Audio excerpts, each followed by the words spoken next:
Hello friends, good morning to all of you. मैं सत्यम मिश्रा स्वागत करता हूं आपके अपने YouTube channel effective education point पर। आज हम बेसिक कॉन्सेप्ट ऑफ ग्रामर के उस टॉपिक के बारे में बात करने जा रहे हैं जहां हमने लास्ट वीडियो में ओवर किया था, जिसमें हमने बात किया था letter, word, sentence, vowel, consonant and other important topic related to the point of view of basic concept of English grammar.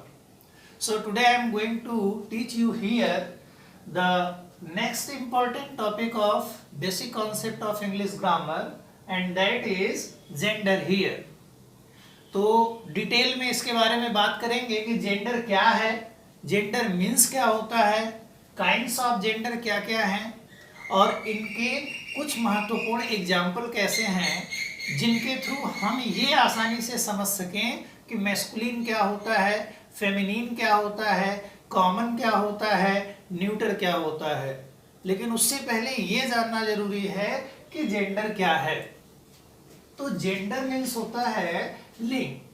Hindi में हम इसको ये डिटेल बता सकते हैं कि जब दिए गए किसी शब्द से, या जेंडर एक ऐसा शब्द है जिसके माध्यम से ये पता चलता है कि जो दिया गया नाउन है वो मैस्कुलिन है या फेमिनिन है।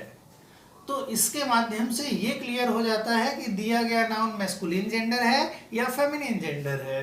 इसलिए ही इस शब्द को जेंडर कहा जाता है। जनरली ये जो जेंडर है, जिसे लिंग कहते हैं, ये 4 भागों में बांटा गया है। This topic gender is divided in 4 parts. First is masculine gender. Masculine gender को क्या कह सकते हैं? A noun or a word where a masculine word is going to be placed, or a masculine word which is going to be denotes in a noun, that is known as masculine gender. यानी जब किसी वाक्य में किसी male character के होने या रहने की उपस्थिति दिखाई देती है तो वो मैस्कुलिन जेंडर कहलाता है। अब मैस्कुलिन जेंडर को हिंदी में हम क्या कहते हैं? पुल्लिंग कहते हैं। फिर दूसरी बात आती है फेमिनिन जेंडर की। फेमिनिन जेंडर मीन्स क्या होता है?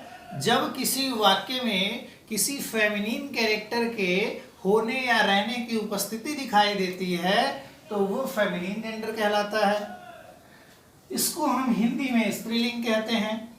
फिर तीसरा टॉपिक आता है जिसे हम कहते हैं कॉमन जेंडर, जिसको हम हिंदी में कहते हैं उभयलिंग। मीन्स जिसमें मेल और फीमेल दोनों तरह की क्वालिटी एक साथ एडॉप्ट होती है, उसे हम कहते हैं कॉमन जेंडर। और फिर लास्ट जो 4th टॉपिक आता है उसे हम कहते हैं न्यूटर जेंडर। इसका मतलब होता है नपुंसक लिंग। मीन्स एक ऐसा नाउन या एक ऐसा लिंग जिसमें ना तो मेल की क्वालिटी हो और ना ही फीमेल की क्वालिटी हो, वो कहलाता है न्यूटर जेंडर। अब हम बात करेंगे सभी पार्ट्स के अलग अलग एग्जाम्पल के बारे में। जैसे example of masculine gender here. अगर हम बात करें कि किसी नाम को राम, मोहन या पंकज या रितेश या बॉय, मैन, ब्रदर, किंग, इस तरह का कोई भी वर्ड अगर हम किसी वाक्य के शुरुआत में देखते हैं तो ये जो वर्ड है वो मैस्कुलिन जेंडर ही होता है।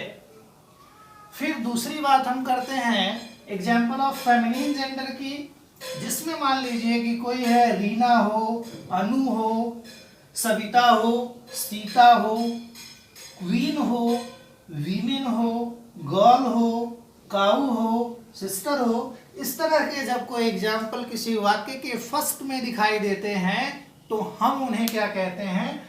फेमिनिन जेंडर कहते हैं। फेमिनिन जेंडर के बाद जो तीसरा जेंडर आता है जिसको हम कॉमन जेंडर कहते हैं, यानी ऐसा जेंडर जिनमें मेल और फीमेल दोनों की क्वालिटी होती हो। जैसे फॉर एग्जाम्पल ऑर्फन होता है जिसको अनाथ कहते हैं, और अनाथ बच्चा या अनाथ बच्ची। फिर स्पाउस होता है जिसे पति पत्नी दोनों के संबंध में यूज किया जाता है। फिर पर्सन जिसको व्यक्ति कहते हैं, और थर्ड पर्सन व्यक्ति मेल फीमेल कोई भी हो सकता है। कजिन, जिसको भाई या बहन, चचेरा भाई या चचेरी बहन कहते हैं। फिर प्यूपिल, जिसका मतलब शिष्य या शिष्या होती है। इनमी, दुश्मन, कोई भी हो सकता है, मेल फीमेल। एंड फिर रिलेटिव, सगे संबंधी। फ्रेंड्स, मित्र। सर्वेंट, नौकर या नौकरानी। Human being, student. और नेबर मीन्स पड़ोसी या पड़ोसन। ये जो सारे एग्जाम्पल हैं ये रिलेटेड हैं कॉमन जेंडर से। इससे ये पता चलता है कि कॉमन जेंडर में ये सारी चीजें दी गई होती हैं। फिर लास्ट का जो टॉपिक आता है वो है आपका कलेक्टिव नाउन्स होते हैं, उनमें भी जो यूज किए जाने वाले वर्ड हैं वो न्यूटर जेंडर के अंतर्गत आते हैं। देख लेते हैं न्यूटर जेंडर, इसके एग्जाम्पल देख लेते हैं। जैसे बुक हो गया, पेन हो गया, वुड हो गया, ऑयल हो गया, एक्सेट्रा। ये तो हो गए आपके मटेरियल नाउन।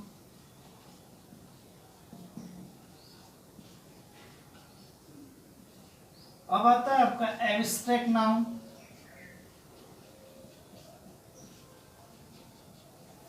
जैसे अगर हम बात करें ऑनेस्टी की, अगर हम बात करें स्वीटनेस की, अगर हम बात करें मॉडेस्टी की, अगर हम बात करें ब्यूटी की, तो ये सारे जो एग्जाम्पल आते हैं वो आपके न्यूटर जेंडर के अकॉर्डिंग आते हैं। ये रहा आपके जेंडर से संबंधित सारी चीजों का डिटेल। अब जेंडर के बाद जो अगला टॉपिक आता है जिसे हम क्या कहते हैं, पर्सन होता है। पर्सन को हम इस तरह से कह सकते हैं कि पर्सन मीन्स होता है विभक्ति, और हर तरह के साहित्य में विभक्ति होती है और इंग्लिश में 3 होती है। पर्सन जिसमें आपका जैसे फर्स्ट पर्सन, सेकेंड पर्सन और थर्ड पर्सन। फर्स्ट पर्सन में जो वर्ड्स आते हैं वो आई और वी है। सेकेंड में जो आते हैं वो यू और योर है, और थर्ड में जो आते हैं वो he, she, it, they and any names. Simple सी बात है, बस केवल ये जानना है कि पर्सन क्या होता है। इसका जो उपयोग है वो कई जगहों पर है। जब हम नरेशन की बात करेंगे, डायरेक्ट इनडायरेक्ट की बात करेंगे, तो वहां और क्लियरली आपको बताएंगे। अभी केवल इसके नाम से परिचित होना और इनमें क्या क्या आता है ये जानना जरूरी था, जो मैंने यहाँ आपको एक्सप्लेन कर दिया। अब अगर हम बात करें केस की, जिसको हम कहते हैं कारक, तो केस के लिए हम एक छोटा सा आपको चार्ट बना देते हैं जो आसानी से क्लियर हो जाएगा। जैसे मान लीजिए ये आपका हो गया सब्जेक्टिव, ऑब्जेक्टिव और वोकेटिव। ये आपका हो गया सब्जेक्टिव, ये आपका हो गया ऑब्जेक्टिव, और ये आपका हो गया पोसेसिव।